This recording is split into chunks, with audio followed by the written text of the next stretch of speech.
And then all these cool experiences happen with me. I have so many stories. I could literally go on.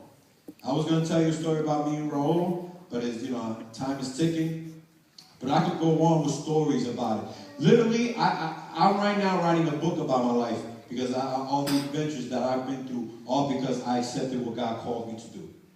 Let me tell you something. I've seen God move in my family. I've seen God move in everything. I remember, my mom and dad, they was with the divorce and stuff like that. I was the only person who was bringing Jesus into that situation. And because I did, my mom and dad are happy. They're not happy together. They're not together. They're separated, but they're happy.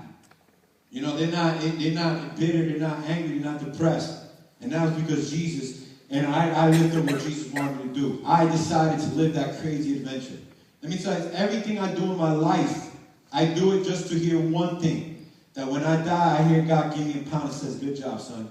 My good and faithful. That's all I do. Everything I do in my life, I do it for that. And I'm doing it, and it's been exciting. I wish I could see my funeral because I believe it's going to be something very powerful. That the whole entire thing, they're going to talk about me. They're going to talk about God and the God that was in me doing these big things. What are they going to talk about when you die?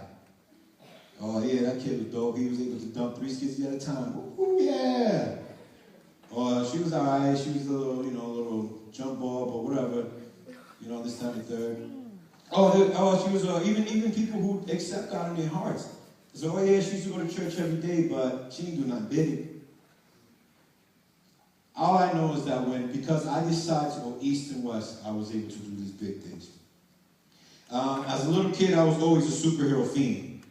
I used to watch all the superheroes. And my favorite superhero, well, one of my favorite superheroes, was the Silver Surfer. The Silver Surfer is a beast. I don't think there's nobody in the Marvel universe, except for the Hulk, can beat the Silver Surfer. And I even think the Hulk could get beat up by the Silver Surfer. But anyways, the Silver Surfer is so powerful because he has the power of cosmic. Like, he is so powerful that he has the power of suns. He has the power of anything. Any matter, he consumes it and he turns it into a power. And he becomes super powerful. Come on, spit. You know what I'm saying? He's able to go inside his sun and he will not melt. He will not be consumed. That's how powerful he was. And another cool thing about him, that he had the power to heal. A couple of weeks ago, I was watching the whole 1997 Silver Surfer series, and I said, man, I wish I was Silver Surfer, yo. I was like, I wish I had powers like that. And I went to my job. For those who don't know, I work at Trinitas Hospital, a place where, let me tell you something, these kids truly suffer. These kids who go to this place truly go through a lot of pains that it consumes them, that it's very hard for them to move forward. And they go there to try to get the help. And, I'm dealing with kids, that are broken, kids that are like hurt, kids that went through so many crazy things that if they were to all stand here and tell you their story, your life would look perfect. That's how bad the things that they've been through.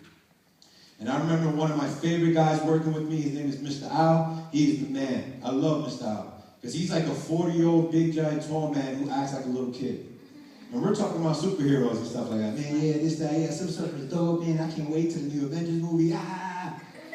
And I told him, I was like, man, Mr. Al, I wish I was a superhero, man. I really wish I was a superhero. And he came up and put his hands were like the size of my body. And he put his hands on my shoulder and he says, you know what, Mr. J? Because I'm Mr. J at work. You are a superhero. And you do have superpowers. Because when these kids start acting crazy and get angry and stuff like that, you're the only one who's able to talk to them to calm down. When these kids feel like they have no hope and they want to go ahead and kill themselves, when you speak to them, they all of a sudden have some type of hope. You know what I'm saying? These kids who are so broken, when you speak to them, they actually become healed. Like, to me, that's superpowers. I've been working in this job for 4 years and I'm not doing the things that you're able to do in a couple months. And I said to myself, oh snap, that's dope. I came home that day and I was watching Silver Surfer again. I said, I am like Silver Surfer. Because God used me to do these big, huge things. And as I was able to step up. What life are you going to bring? What legacy are you going to leave? Are you just going to be a person who don't do nothing in life? are you going to be a person who's going to do big things in life? I love the Olympics. The Olympics is dope. My favorite thing about the Olympics, besides basketball, where the United States just demolishes the entire universe, is really the greatest. You know what I'm saying? I actually like seeing the girls do gymnastics, because to me, that's crazy. Like, I mean, I could play basketball, I could do all this other stuff, play volleyball, but to do these flips and all that crazy stuff these girls be doing, to me, that's like superhuman. Like, to me, that's like impossible. You know what I'm saying? You see them, they go up on their fingers and they do back flips and front flips on top of this little thingy. Like, this is literally like probably about like a couple inches wide, and they're able to land perfectly. And, you know, they get big points, and I'm like, wow, you know, they get 10s and 9s and 10s. They get all these high points because they do these big, crazy flips and stuff like that. What happens if one of those gymnastics were to just, you know, stand up here and just roll down and go like this, boom? What score would they get? They get zeros, right? Why? Why would they get zeros? Because it was plain. It was boring. You know what I'm saying? It wasn't nothing out of the ordinary. They didn't stretch out. They didn't do nothing. They didn't try nothing crazy. And you know what's sad? Is that there's a couple of you guys here who, when life calls you to do big things, oh, my knee hurts. You guys says, all right, God's saying, hey, so I want you to do big things. You know, God's calling some of you guys, unfortunately, to do big things. To say, yo, do a front flip for me. You know, God's going to call you, I want you to go talk to your mom about me. God's calling you, I want you to go do this crazy thing that I'm calling you to do, but I need you to do it where you tell your friends about me.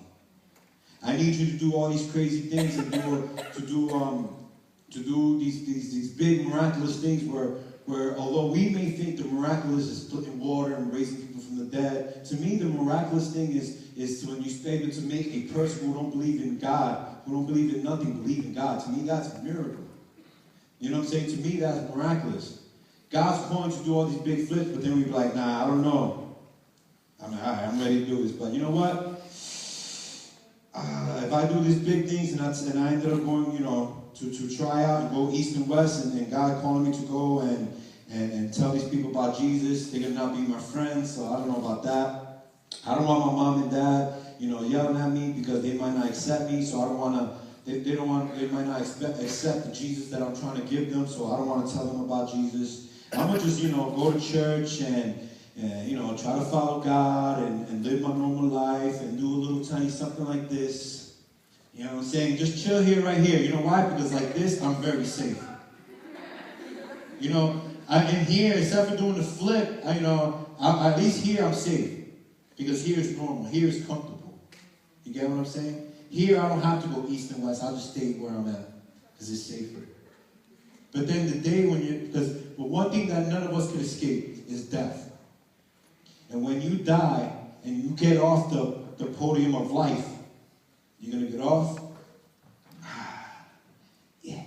And you go, ta-da! Let me ask you a question.